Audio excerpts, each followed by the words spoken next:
The stock market surging across the board as the October jobs and unemployment report showed fewer job gains than estimated, coming in an increase of 150,000 jobs compared to the 180,000 estimated, ticking the unemployment rate up to 3.9%.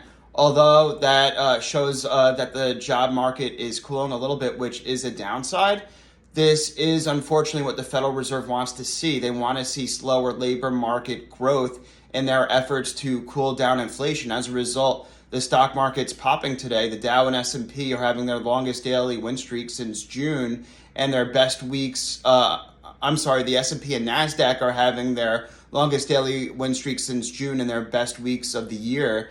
And bond yields are falling rapidly due to a combination of Jerome Powell's press conference, this, and then the announcement from the Treasury that due to weak demand, they're issuing less long-term debt and issuing more short-term treasuries.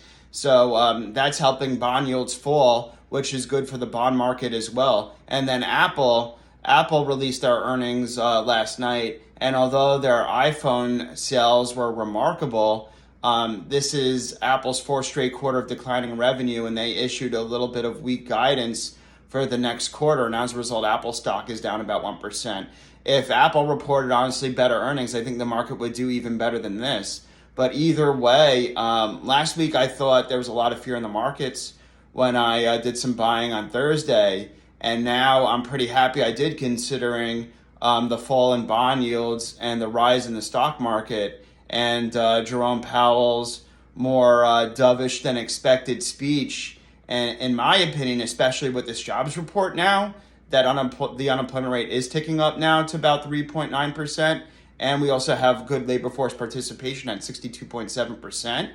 And also average hourly earnings are at the lowest levels in a while. I think that this is what the Federal Reserve wants to see, and I think they're done with their rate hikes. Obviously, they wanted to keep their options open in case economic growth and inflation reaccelerates again. But this is why a lot of investors are piling into the market, because they're betting that the Federal Reserve is done. And this jobs report, in my opinion, is another Goldilocks report, pretty much forcing the Fed's hand, at least hopefully pausing and being done with rate hikes for this cycle.